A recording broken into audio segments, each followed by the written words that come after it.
성경 말씀을 읽어드리겠습니다. 오늘은 출애굽기 12장 12절과 13절 말씀 읽어드리겠습니다. 내가 그 밤에 애굽 땅에 두루다니며 사람이나 짐승을 막론하고 애굽 땅에 있는 모든 처음 난 것을 다 치고 애굽의 모든 신을 내가 심판하리라. 나는 여호와라. 내가 애굽 땅을 칠 때에 그 피가 너희가 사는 집에 있어서 너희를 위하여 표적이 될지라. 내가 피를 볼 때에 너희를 넘어가리니 재앙이 너희에게 내려 멸하지 아니하리라. 작년 한 해는 저희가 창세기를 중심으로 창세기 1장부터 12장까지 내용을 살펴보았습니다. 원래 저의 계획으로는 창세기 22장까지를 설교하고 그렇게 되면 아브라함에 관한 중요한 문제들을 다 다루게 됩니다. 그리고 창세기 설교를 일단락 짓는 것이었습니다. 그리고 그 사이에 간간히 시편과 신약의 본문들을 살펴보는 시간을 가졌지만 지난 한 해는 창세기를 살펴보는 한 해였습니다. 올해도 이어서 창세기 13장부터 계속 진행하려는 계획을 가졌습니다. 그렇지만 올해는 가능하다면 창세기를 한 해 쉬면서 구약을 중심으로 설교를 진행할까 합니다. 그동안 창세기를 주로 살펴보느라 구약의 다른 본문들을 잘 살펴보지 못했다는 생각이 듭니다. 한편으로는 구약의 다른 여러 본문들도 균형 있게 살펴보는 것이 우리 신자들께서 성경 전체를 큰 틀로 이해하도록 하시는데 도움이 되리라 생각됩니다. 해서 올해는 창세기는 일단은 지금 현재 계획으로는 바뀔 수도 있습니다. 현재 제 마음으로는 일단 접어두고 구약 전반의 본문들을 특별히 어떤 한 곳을 정하지 않고 두루두루 살펴보는 시간을 가지려고 합니다. 그렇다 할지라도 필요하다면 신약의 복음서 및 서신서들과 그리고 시편들도 살펴보는 시간을 가질 것입니다. 오늘은 그 첫 시간으로 출애굽기의 한 본문을 살펴보려 합니다. 그러니까 아브라함에서 400년 후로 훌쩍 건너뛰어서 이제 출애굽기 모세 시대로 우리가 넘어가게 되는 겁니다. 하나님께서 400여 년간 애굽에서 종살이하며 노예로 살았던 이스라엘 백성을 애굽에서 구원해 내신 사건은 성경 전체에서 가장 극적이고도 괄목할 만한 사건이라고 저는 생각합니다. 이 사건은 대부분 신자들이 알고 있을 정도로 매우 놀랍고도 잘 알려진 사건입니다. 성경 전체를 살펴볼 때 도저히 믿겨지지 않을 정도의 놀랍고도 엄청난 기적들이 이 시기에 집중적으로 일어났습니다. 우리가 잘 아는 그 유명한 홍해 바다가 갈라지는 기적도 바로 이때 일어났습니다. 이 모든 이적들은 분명 역사적 사실이며 우리는 이 모든 이적들을 성경에 기록된 그대로 믿습니다. 자유주의 학자들은 홍해를 건넌 사건에 대하여 이러저러한 자연적인 현상을 이유로 들면서 나름 과학적인 근거를 갖고 합리적인 이유를 제기하지만 자유주의 학자들의 갖가지 가설들과 이견들을 우리는 모두 배척합니다. 하나님께서는 아브라함과 하신 약속을 잊지 않으시고 이스라엘 백성을 애굽으로부터 건져내시기 위해 모세를 보내셨습니다. 그런데 이스라엘 백성이 애굽에서 나오는 일은 결코 만만치가 않았습니다. 새들어 사는 사람이 이사를 가야 하는데 집주인이 집을 빼주지 않으면 이사 가기 어려운 것처럼 바로는 못된 집주인 같았습니다. 그는 결코 호락호락한 인물이 아닙니다. 애굽의 재앙이 닥칠 때마다 아주 교활한 방법으로 모세를 속여 재앙 속에서도 위기를 모면하기도 하였으며 때로는 굳게 버티는 작전으로 최대한 시간을 끄며 모세를 지치게 하기도 하였습니다. 아마 모세도 상당히 지쳤을 것입니다. 바로는 그렇게 모세를 지치게 하면 모세가 혹 포기하고 물러날 줄 기대했던 것 같습니다. 바로는 매우 교활하고도 끈질긴 인물이었습니다. 그는 몹시 고집이 세고 또 완고했습니다. 모세의 거듭된 간청과 때로는 경고와 그리고 이어지는 무서운 재앙들에도 불구하고 바로는 때로는 핑계로 그리고 때로는 협박으로 이리저리 피해 다니며 결코 쉽게 굴복하려 들지 않았습니다. 이처럼 바로를 꺾는 일은 결코 쉬운 일이 아니었지만 그러나 하나님께서도 물러나지 않으셨습니다. 하나님께서는 바로가 고집을 꺾고 완전히 포기할 때까지 계속 애굽의 재앙들을 내리셨습니다. 우리가 잘 아는 그 유명한 하나님과 바로 간의 십회전 대회전이라는 싸움이 시작된 것입니다. 하나님께서는 바로와 애굽 전역에 피, 개구리, 이, 파리, 악질, 독종, 우박, 메뚜기, 흑암 그리고 이제 오늘 본문에 등장하는 장자의 죽음으로 이어지는 10가지 재앙들을 내리셨습니다. 10차례에 걸친 하나님의 십회전 공격이 시작된 것입니다. 출애굽기 7장부터 10장까지는 이 10가지 재앙들 가운데 9가지 재앙들이 소개되어 있습니다. 그리고 애굽의 모든 장자가 죽는 10번째 재앙은 출애굽기 12장 29절과 30절에 기록되어 있습니다. 오늘 본문의 위치는 이 9번째 재앙과 10번째 재앙 사이에 끼어 들어간 부분으로서 얼마 후 곧 애굽의 모든 장자들이 죽음을 당할 것을 경고하시는 말씀입니다. 십회전 경기를 이제 끝으로 끝내시기 위한 마지막 펀치를 사용하여 상대를 완전히 KO로 무너뜨리시기 위한 하나님의 마지막 최후의 일격이 가해질 순간이 다가오는 것입니다. 장장 9번에 걸쳐 애굽의 대재앙들을 내리신 하나님께서는 이제 마지막으로 애굽을 한 번에 완전히 무너뜨리실 결정적인 최후의 한 방을 준비하고 계십니다. 그 전에 하나님께서는 이스라엘 백성으로 하여금 이 재앙에 대비토록 하시는데 그 내용이 오늘 본문에 소개되어 있습니다.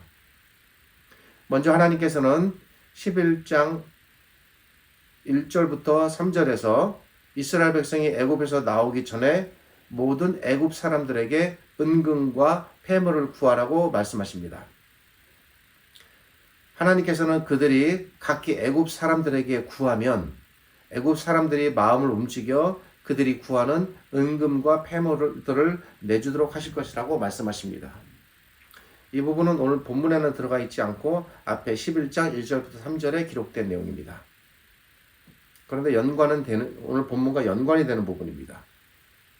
그런데 이 부분은 이미 하나님께서 창세기 15장 14절에서 그 옛날 이미 말씀하신 내용입니다. 하나님께서는 아브라함에게 내 자손이 큰 재물을 이끌고 나올 것이다 라고 이미 400여 년 전에 약속하셨습니다. 이것은 이스라엘 백성이 400년간 종살이 한 것에 대한 대가를 받게 하시는 하나님의 조치였습니다. 자비롭고 공정하신 하나님, 그 어떤 경우에도 무도하게 이용당하거나 착취당하는 것을 원치 않으시는 하나님, 일하였으면 거기에 대한 정당한 대가를 지불하고 받는 것이 마땅하다고 생각하시는 하나님, 그런 하나님의 모습이 이스라엘 백성들에게 보여지는 것입니다.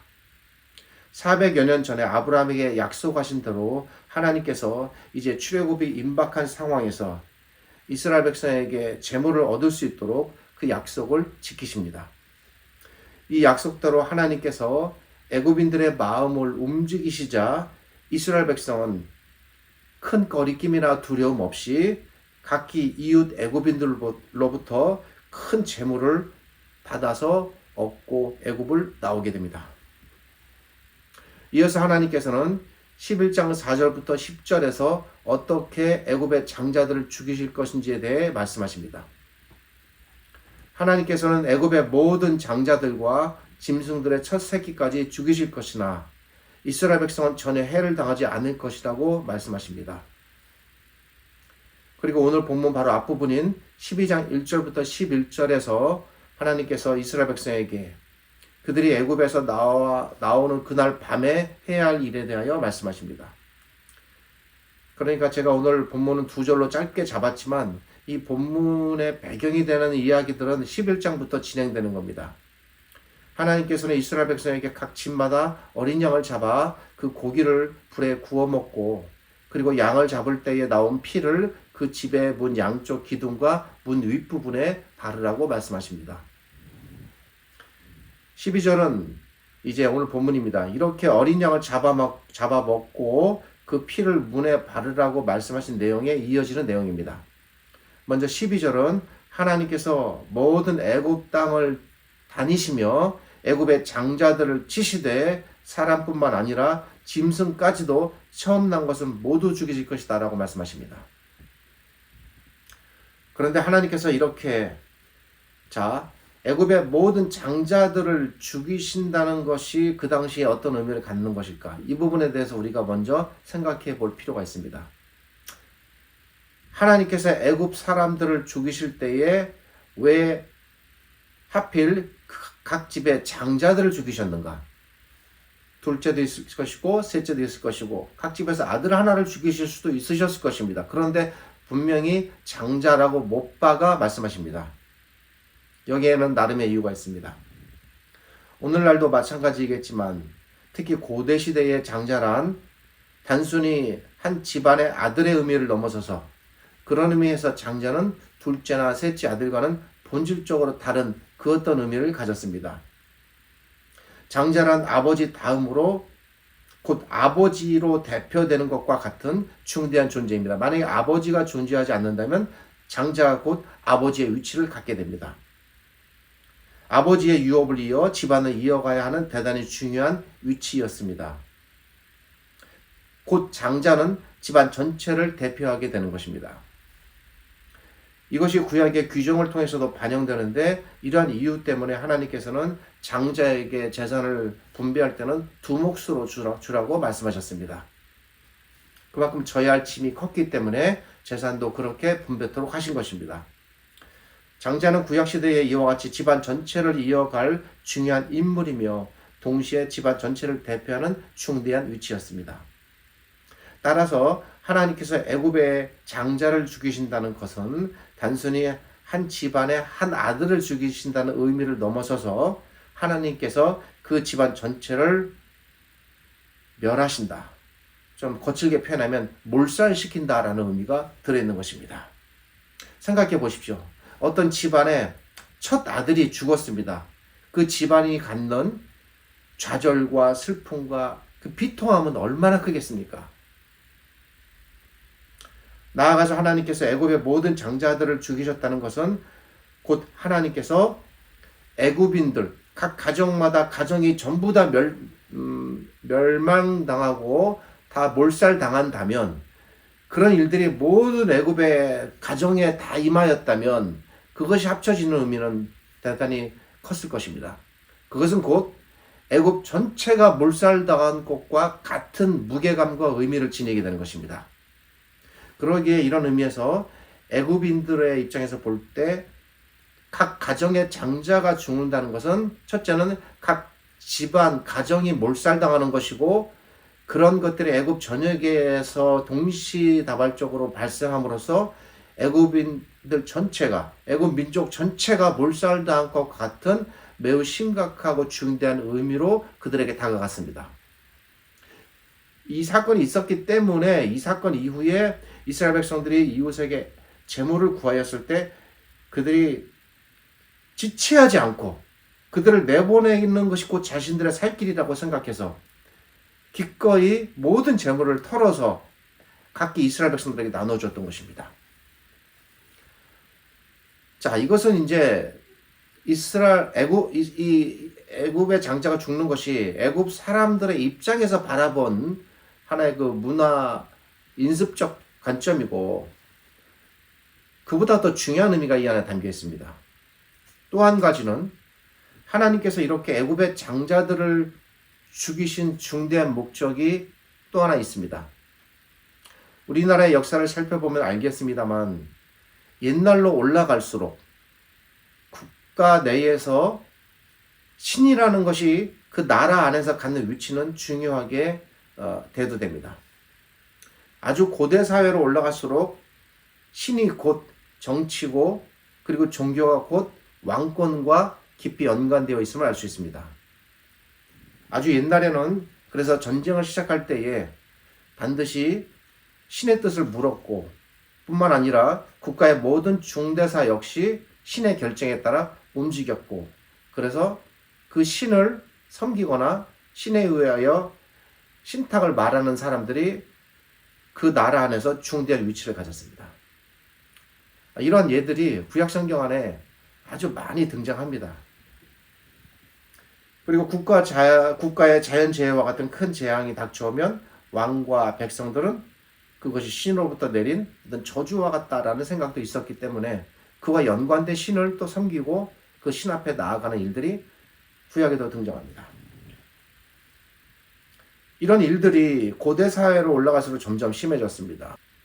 이 애굽의 시대에서는 애굽의 왕이 그러한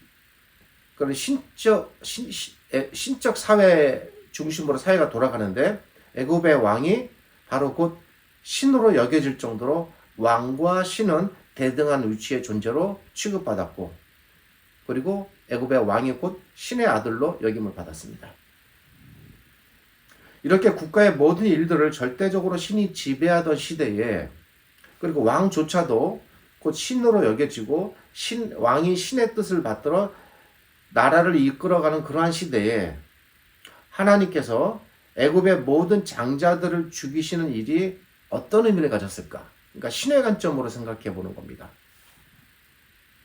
하나님께서 특별히 애굽의 이 신에 해당하는 바로, 만약 그 바로가 죽으면 바로의 아들이 바로를 이어서 애굽의 신과 같은 신적 존재로 등장하게 될 것입니다. 그런데 그 바로의 아들이 죽임을 당한 사건은 애굽 사람들 입장에서 볼 때에 단순히 자기들의 아들이 죽는 사건이 아니었습니다. 이거는 곧 애굽의 모든 신들이 죽임당한 것과 같은 의미를 지녔습니다. 여기서 중요한 것은 애굽의 신 하나가 아니라 모든 신들이라는 복수라는 개념입니다. 어찌 애굽에 태양신만 있었겠습니까? 기록되지 않은 또 우리가 상상할 수 없는 수많은 신들이 존재했고 그것을 섬겼을 것입니다. 따라서 하나님께서 애굽의 장자들을 죽이신 이 사건은 적어도 당시 애굽 사람들의 관점에서 볼 때에 하나님이라는 신이 자기들의 모든 신들을 죽였다라는 것, 즉 멸망시켰다라는 것과 동일한 의미를 갖게 되는 중대한 사건이었습니다. 제가 과연 지나치게 이 본문을 확대하여 해석한 것일까? 그렇지 않습니다. 너무나도 분명히 오늘 본문이 이러한 사실을 잘 알려줍니다. 12절은 이렇게 말합니다. 내가 그 밤에 애굽 땅에 두루다니며 사람이나 짐승을 막론하고 애굽 땅에 있는 모든 처음 난 것을 다 치고 애굽의 모든 신을 내가 심판하리라. 나는 여호와라. 중요한 것은 애굽의 한 신이 아니라 애굽에 존재하는 모든 신이라는 이 복수적인 표현입니다. 여기서 하나님께서는 이 심판의 목적, 즉 장자를 죽이는 목적이 무엇인지를 분명하게 말씀하십니다. 그것은 애굽의 신들을 심판하시겠다는 것입니다. 그러니까 궁극적으로는 이 초점은 1차적으로는 애굽인들 전체를 벌하고 멸하는 것이지만 최종적인 그 심판의 칼날의 끝은 어디에 향해 있는 거냐면 애굽의 모든 신들에게 향해 있는 거예요. 그 신들을 다 죽이시겠다는 것이 이 심판의 궁극적인 방향이고 목적입니다. 이는 곧 하나님께서 애굽의 모든 장자들을 죽이시는 것은 궁극적으로 애굽의 모든 신들을 죽이는 것과 동일한 의미와 효과를 그 당시에 가졌다는 것입니다. 이 부분에 대해 우리 한글 번역 성경은 지금 우리가 번역된 새 성경을 쓰지만 그 이전의 번역 성경은 애굽의 모든 신에게 벌을 내리리라 다소 약하고 막연한 표현을 했습니다. 그런데 개정판 성경이 사실은 그렇게 크게 그 전 성경과 달라진 부분이 많지는 않습니다. 그래서 어떤 면에서는 비판도 받기도 합니다만 적어도 이 부분은 매우 잘 번역이 되었습니다. 개정판 우리 한글 성경은 애굽의 모든 애굽의 신들을 내가 심판하리라로 번역이 되었습니다. 그러니까 벌을 내릴 것이다 라는 것을 심판으로 바꿔 번역한 것이고, 이것은 히브리 원문에 더 가까운 의미입니다. 매우 잘된 부분이라고 생각합니다. 이처럼 하나님께서 애굽의 모든 장자들을 죽이신 것에는 두 가지 의미가 담겨 있었습니다. 첫째로 하나님께서 애굽의 모든 장자들을 죽이시는 것은 애굽인들 전체를 멸하는 것과 같다. 둘째로 하나님께서 애굽의 모든 장자들을 죽이시는 것은 애굽의 모든 신들을, 국가의 신이든 가정의 신이든 각기 개인이 섬기는 신이든 남김없이 전부 다 심판하시는 것과 같다라는 의미가 이 속에 담겨 있었습니다. 그러면 과연 모세는 이 사건을 어떻게 해석했을까? 어떻게 이해했을까? 모세도 과연 이런 관점으로 바라봤을까? 이 사건이 갖는 의미를. 맞습니다. 모세는 그래서 훗날 민수기 33장 4절에서 이 사건에 대한 해석을 다시 합니다. 애굽인은 여호와께서 그들 중에 치신 그 모든 장자를 장사하는 때라 여호와께서 그들의 신들에게도 벌을 주셨더라. 모세의 입장입니다. 애굽의 모든 장자를 치신 것은 애굽의 모든 신들을 친 것과 같았다라고 보는 것이 모세의 생각입니다. 출애굽기 12장 12절과 동일한 시각을 모세가 민수기 33장 4절에서 다시 표현하는 것입니다. 하나님께서 애굽의 모든 장자들을 죽이심으로써 애굽 민족 전체와 그리고 애굽의 모든 신들까지 함께 동시에 심판하겠다라는 의미가 이 안에 담겨 있는 겁니다. 그리고 이 마지막 10번째 재앙이 그동안 9번에 걸쳐서 진행된 재앙들과 갖는 본질적인 차이가 여기에 있습니다. 9번의 모든 재앙들 속에는 이런 의미가 혹 있을지는 모르겠습니다만 매우 약하고 심판의 대상은 애굽인들 자체였지만 10번째 재앙은 이런 아주 중대한 의미를 새롭게 갖게 되는 것입니다. 모든 민족 전체가 다 이제 멸망당하고 자기들이 섬기는 모든 신들이 이제 다 죽임을 당하고 멸망당했다면 더 이상 희망이 없는 겁니다. 자기들이 살 길은 오직 이 이스라엘 백성이 빨리 자기들에게서 나가는 것뿐이 이것이 우리가 살 길이다라는 것이 아마 그들의 생각으로 모아졌을 것입니다. 비유하자면 세계 2차 대전 때에 그렇게 끈질기게 전 세계에 걸쳐서 전쟁을 일으키고 주도하고 온갖 학살과 만행을 자행했던 일본이 두 차례에 걸친 원폭이 투하되자 아무 조건 없이 살기를 바라는 마음으로 항복하고 전 세계의 모든 전선에서 일본 군대를 철수시킨 것처럼 바로 이 10번째 대재앙 앞에서 더 이상 바로와 애굽은 버틸 수가 없었습니다. 그 옛날 일본에 떨어진 그 원폭 이상의 그 충격과 그들의 고통이 그들에게 임한 것입니다. 이 결정적인 권투로 비유하자면 마지막 이 카운터 펀치 한 방에 바로와 모든 애굽인들이 완전히 무너졌습니다. 더 이상 버틸 수가 없는 지경에 이른 겁니다. 12절은 하나님께서 이와 같이 대재앙을 애굽에 곧 내리실 것이다 라고 말씀하시고 그리고 재앙은 임했습니다. 한편 13절에 재앙이라는 말이 나오는데 이 말은 우리말로 매우 간단하게 표현되었습니다. 이것은 사실 히브리어를 좀 길게 히브리어로 되어 있는데 간단하게 재앙이라고 되어 있으니 이건 조금 아쉽습니다. 히브리어로 직역하면 내가 애굽 땅에 내리는 멸망의 독종이라는 말입니다. 이걸 재앙이라고 표현했습니다. 그러니까 재앙이 구체적으로 무슨 의미고 무엇인지가 드러나지 않습니다.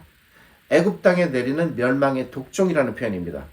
따라서 이 말은 당시 하나님께서 애굽을 멸망시키기 위해 내리신 재앙은 일종의 독종과 같은 것이었다라고 우리가 추론할 수 있습니다.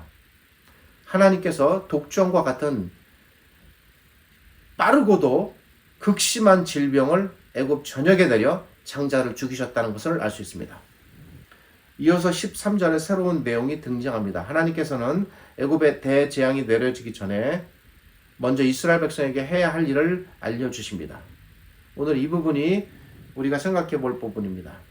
하나님께서는 애굽에 재앙을 내리실 때에 이스라엘 백성의 집에 피가 있으면 그 피를 보시고 이스라엘 백성에게는 재앙이 내리지 않게 하시겠다라고 말씀하십니다.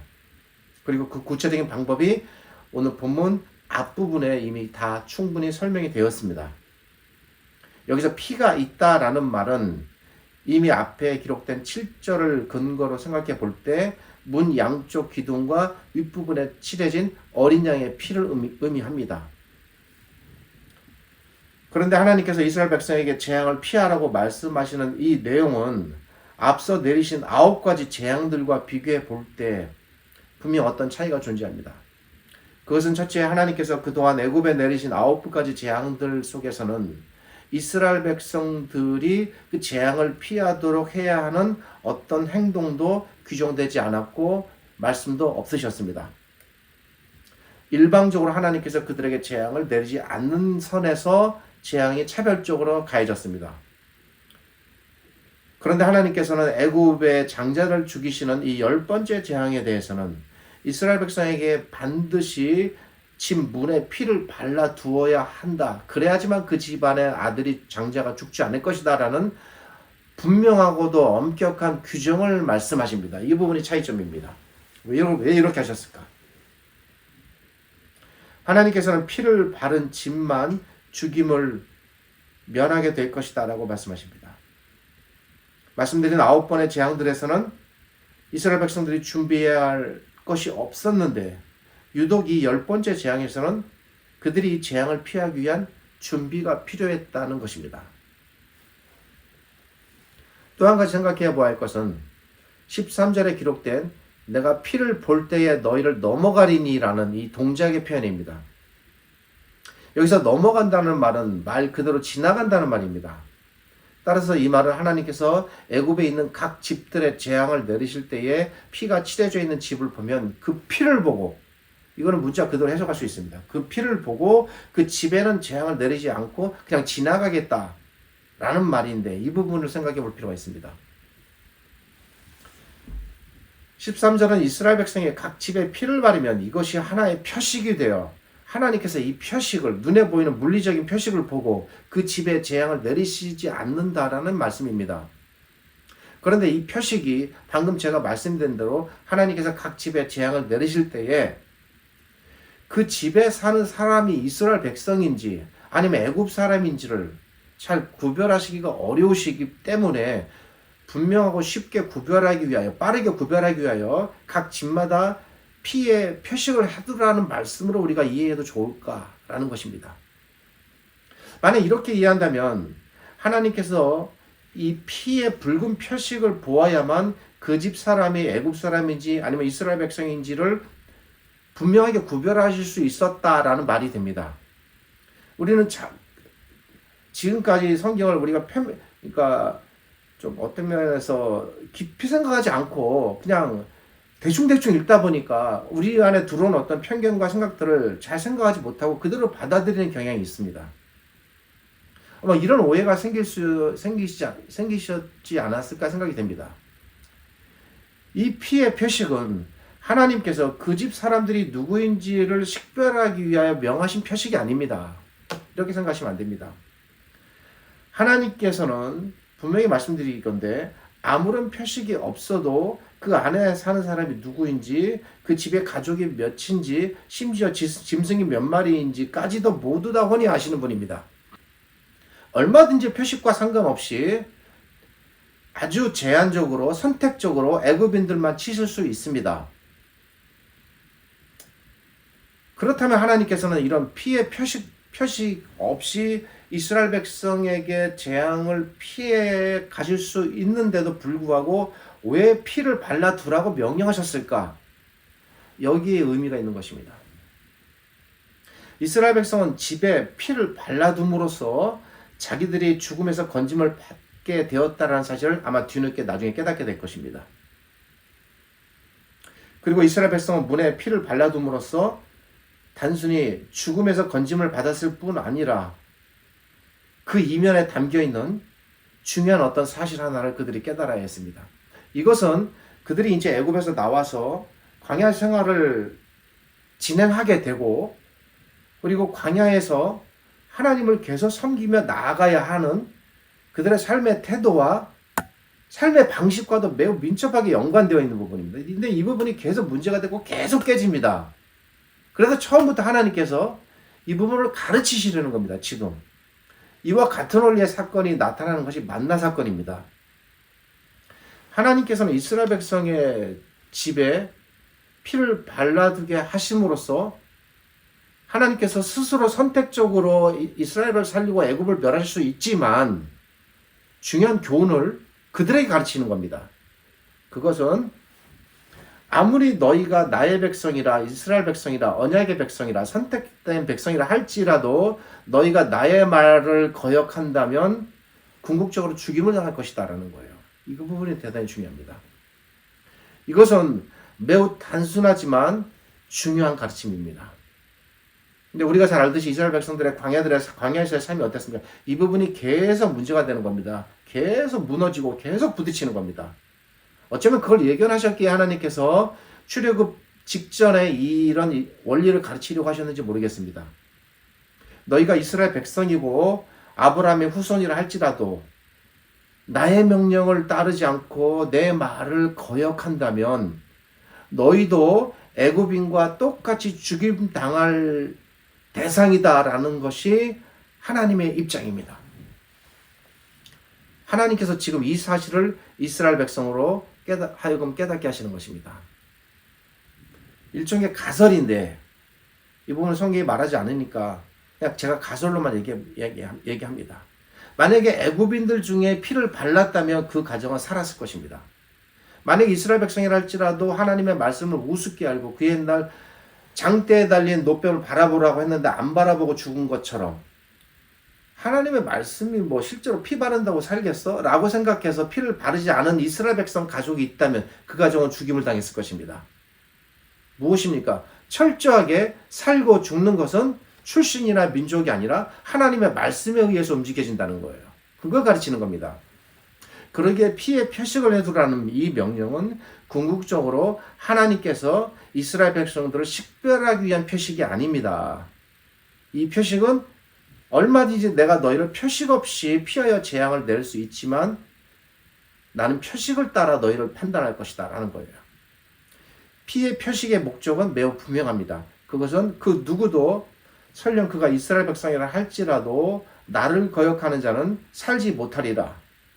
바로 이 사실을 이제 장차 그들이 배워야 하니 언약의 백성으로서 하나님의 말씀이 얼마나 중대한지를 그들이 깨달아야 하니 목숨을 내걸고 하나님께서 목숨을 담보로 가르치시는 것입니다. 이 말씀을 확대하면 이렇게 됩니다. 그 누구도 그가 설령 제사장이라 할지라도 아직 제사장 제도가 세워진 것은 아닙니다. 그러나 비유로 제가 말씀드린다면 제사장이라 할지라도 설령 아론의 후손이라 할지라도 그가 설령 모세와 아론이라 할지라도 나의 이 말을 거역하면 살지 못하리라. 이 의미가 피의 표식 속에 담겨 있습니다. 적어도 아론과 모세가 죽음을 당하지 않았다면 아론과 모세도 이 명령에 그 당시에 순종하고 따랐을 것입니다. 그러기에 하나님께서 이스라엘 백성의 집에 피를 바르라는 이 피의 표식의 명령은 사람이 이 땅에서 하나님 앞에서 살아갈 수 있는 유일한 길은 전적으로 하나님의 말씀에 달려있고 그 말씀에 순종하여 사는 길뿐이다 라는 사실을 명쾌하게 가르쳐줍니다.